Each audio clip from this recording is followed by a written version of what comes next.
Sahabat muda di seluruh Indonesia, kali ini kita kedatangan tamu istimewa kita. Saudari muda kita adalah saudari Yovana. Dia ini adalah salah satu putri pariwisata utusan Provinsi Jambi tahun 2016 ya.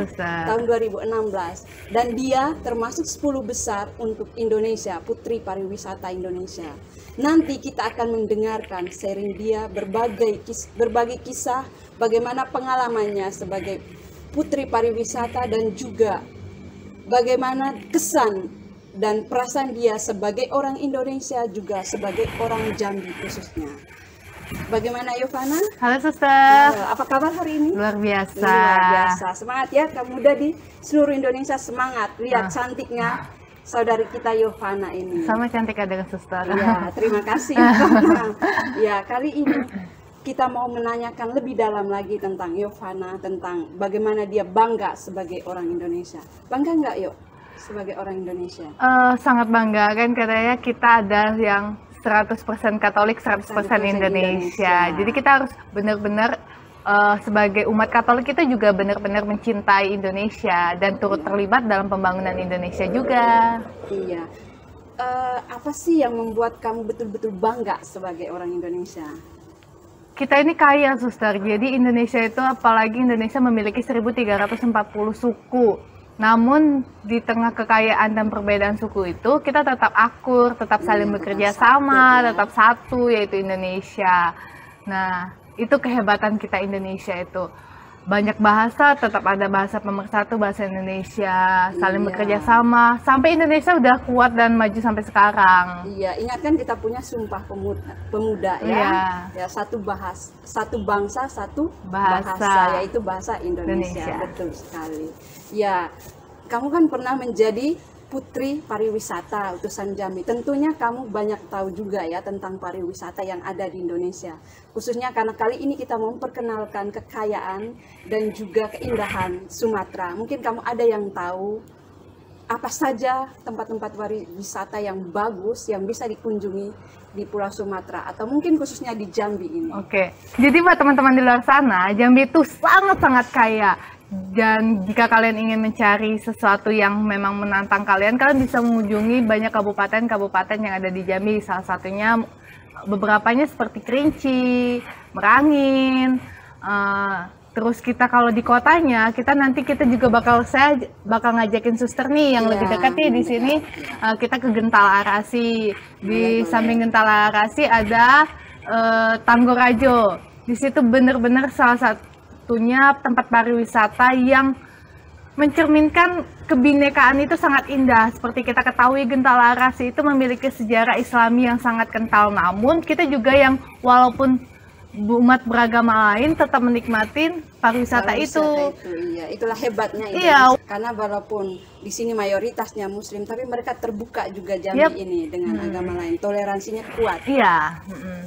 Karena juga kan yang penting itu kebersamaan, saling mendukung seperti itu. Betul. Perbedaan itu bukan untuk memecahkan kita. Iya, tapi saling memperkaya. Iya, memperkaya. Kayak pelangi ya Suster, kalau pelangi warnanya cuma merah kan jelek, makanya berwarna-warni, jadi makin indah. Terus ada juga misalnya Suster nih pingin nih mengeksplor gunung. Kita punya di Jambi itu Gunung Kerinci. Gunung Kerinci itu untuk para pendaki sangat menantang adrenalin mereka. Saya jujur belum pernah sih ke sana, belum ada kesempatan. Kalau ditanya mau nggak diajak ke sana, pasti mau. Yang dalam beberapa waktu dekat yang kemarin, saya sempat mengeksplor Merangin. Merangin itu ada arung jeramnya. Tapi yang istimewa dari Merangin itu, batu-batu dari yang di sungainya itu bukan batu biasa, tapi dari fosil-fosil tumbuhan. Oh, sampai sekarang masih? Iya, masih. Kalau Suster langsung melihat batunya, itu memang kayak fosil pohon atau ada juga fosil hewan. Ada memang polanya, kita bisa lihat detailnya. Dan kalau yang menarik juga, yang memperkaya Jambi kan yang terkenal dengan suku anak dalam. Kemarin saya mengangkat juga suku anak dalam. Nah, iya, kami juga ingin tahu itu apa itu suku anak dalam ya? Suku anak dalam itu salah satu kekayaan Jambi juga. Tapi ini mereka sudah maju, sudah terbuka dengan luar. Mereka beberapa sudah mengenal pendidikan, mereka sudah mengenal sistem uang, belanja seperti itu. Nah, jadi suku anak dalam itu merupakan suku orisinil dari Jambi, Suster. Seperti di Serang kan ada suku Baduy. Nah, di Jambi juga punya itu suku anak dalam. Nah, terus ada lagi nih, waktu saya berangkat nasional kemarin lomba, saya lebih mengangkat yang namanya pariwisata yang ada di Kerinci. Jadi pariwisata itu ada apa sih agroteknologi seperti itu, Suster, sistem pertanian. Jadi yang diangkat itu bukan hanya pariwisatanya, tapi juga warga di sana dimaksimalin di potensial mereka. Iya, sumber daya manusianya. Jadi ada sih pariwisata yang wisatawan itu disajikan diberi wisata yang seperti bertanam, bercocok tanam. Kan apalagi di kota seperti ini, untuk lahan pertanian itu susah. Nah, di Kerinci itu mereka disediakan untuk pariwisata mencoba menanam kopi langsung atau kekayaan-kekayaan Kerinci lainnya. Itu bagus sekali, selain memperkenalkan budayanya, juga melatih orang supaya tahu orang Indonesia itu budayanya memang banyak petani kita, jadi tahu bertanam. Apalagi di tengah virus corona ini kan, banyak perusahaan ditutup ya bertani. Iya benar, kita beralih beralih pekerjaan. Ada lagi nih, Yovana, banyak yang tanya gitu. Kenapa sih kamu sampai masuk 10 besar dan sampai menjadi putri pariwisata Jambi ini? Sebenarnya ini perjalanan saya itu cukup panjang, Suster. Dari tahun 2014 banyak duta-duta yang saya ikuti, kayak duta bahasa, bukan hanya pariwisata, Bujang Gadis Kota Jambi, lalu putri pariwisata Kota Jambi, lalu berangkat lagi provinsi, baru terpilihlah menjadi ke nasional. Itu di tahun 2016. Saya berjuang itu dari tahun 2014. Apakah memang harus perlu yang tahu semua tentang pariwisata yang ada di provinsinya atau bagaimana? Enggak, Suster, jujur kalau dibilang saya itu berasal dari keluarga papa Jawa dan mama Medan. Nah, itu nggak ada bau Jambinya, tapi saya lahirnya memang di Jambi.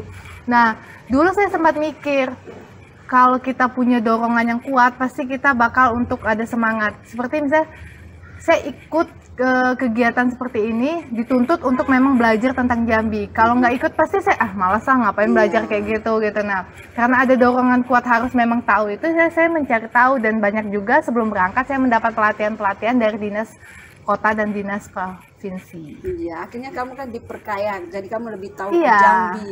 Mungkin kamu juga dengar dari peserta lain, dari provinsi lain kan, dengan pariwisata yang ada di Indonesia. Mungkin kamu pernah dengar dari Sumatera lah, mungkin ada yang cerita di Sumatera Selatan atau mana lagi, ada pariwisatanya nggak yang lainnya? Mungkin kamu ingat apa? Yang saya sering kunjungi aja ya, beberapa yang di Sumatera. Kemarin saya baru pulang dari Padang tuh, Suster. Jadi Padang itu memiliki pantai-pantai yang luar biasa juga, Padang Sumatera Barat, dan mereka punya bukit yang benar-benar indah, bukit.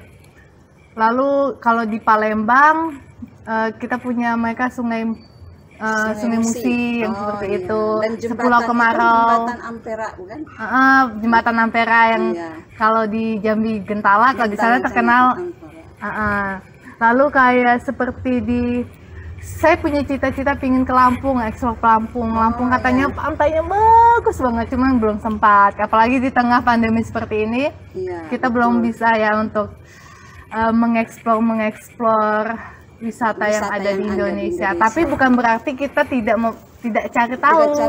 Bisa kita dapat di internet. Atau di video ini kita bakal sharing video-video. Iya, itu kita nanti sharing video-video tentang kekayaan alam atau tempat wisata yang ada di Sumatera ya, teman-teman di rumah. Nah, apa pesan dari Yovana untuk sahabat-sahabat kita yang muda gitu, untuk menjadi seorang, bukan hanya jadi putri pariwisata, tapi menjadi mimpi kita itu tercapai, caranya gimana? Dan kalau kita benar-benar bangga sebagai orang Indonesia, apa yang mesti kita buat? Nah, jadi buat teman-teman di luar sana, jangan mau untuk berpangku tangan, saatnya kita turun tangan. Kalau bukan kita, siapa lagi? Kalau bukan sekarang, kapan lagi? Nah, jadi buat teman-teman, ya sama-sama kita memperkaya pengetahuan kita. Bukan berarti jika kalian ikut lomba atau ikut duta-duta seperti saya, bukan berarti kalian tidak mencintai atau mempelajari wisata-wisata yang ada di sekitar teman-teman. Ya, contoh kecilnya lah dari sekitar tempat tinggal kalian berasal di mana, coba kalian cari tahu. Jadi ketika kalian, itu merupakan kekayaan kalian ketika kalian punya teman di provinsi lain, aku mau nih main ke tempat kalian nggak bingung lagi mau ngajaknya kemana, seperti itu. Nah, Iya. Mau datang ke Jambi gitu. Oke.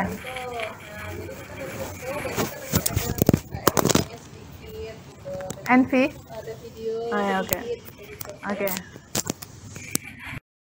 Nah, jadi buat teman-teman yang di luar sana, kan nggak perlu harus pusing-pusing meningkatkan sumber daya manusia atau menjaga kelestarian alam. Contoh kecil, kalian datang, selama kalian berkunjung ke wisata, kalian bisa take video atau foto, terus kalian share di sosmed. Itu sudah menunjukkan rasa bangga kalian terhadap kekayaan kita di Indonesia. Terus untuk segala perbedaan, suku, bahasa, dan itu tidak jadi pemecah, tidak jadi persoalan. Justru itu memperkaya kita menjadi bangsa yang besar, menjadi kaya seperti itu.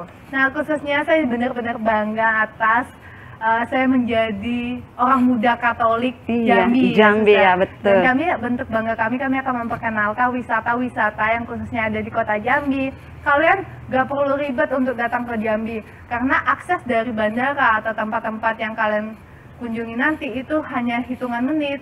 Nah, salah satu yang akan kami bagikan kepada teman-teman seperti tadi, yaitu Gentala Arasi yang kental dengan Islamnya, tapi tidak menutup kemungkinan siapa aja bisa masuk dan berkunjung menikmati wisata tersebut. Terus ada juga Tanggorajo. Tanggorajo itu berdekatan dengan wisata Gentala Arasi tadi. Di situ merupakan pusat-pusat kulinernya, wisata kulinernya yang ada di kota Jambi. Lalu yang lebih seru lagi, hits lagi saat ini di kota Jambi, ada Tugu Krisiginje, Suster. Oh iya, saya baru tahu tuh. Iya, Tugu Krisiginje itu tempat wisata malam yang indah, Suster. Jadi mereka ada hiasan lampu, Tugu Krisnya ada kris ginjanya ada di tugu krisnya yang paling gitu, atasnya, seperti itu. Nah, di dekat Tugu Kris Ginjanya itu ada Taman Jomblo. Jomblo itu khusus bukan untuk para jomblo. bukan. Jomblo itu ada singkatannya Jambi Orang Maju. Saya lupa itu. Nanti kita lihat sama-sama tuh singkatannya. Di situ juga ada pusat wisata kulinernya juga, Suster. Di situ ada tempat untuk berolahraga juga. Jadi kota Jambi itu udah sangat-sangat kaya dan maju. Dan kalian mau cari wisata kuliner, wisata pendidikan, wisata belanja, semuanya ada di kota Jambi. Jadi jangan ragu untuk main ke Jambi, mencintai Jambi, kenal dulu, baru kita bakal sama-sama mencintai Jambi. Gitu, ada suster tadi yang bilang Jambi itu orangnya ramah dan terbuka, karena di sini banyak suku, ada dari Flores, dari Batak, dari Jawa, tapi mereka sudah tinggal lama dan lahir di sini, bukan? Berarti itu menandakan Jambi itu terbuka kepada siapa saja yang datang, dengan maksud yang baik dan positif, ya. Iya, itu tadi teman-teman. Nanti kita bisa melihat, kita nanti akan membagikan lewat slide-slide tentang makanan khas Jambi, budayanya, dan sedikit ada yang tarian atau tempat-tempat wisata, dan juga yang ada di seluruh Sumatera. Terima kasih ya Yovana ya untuk bagi serinya.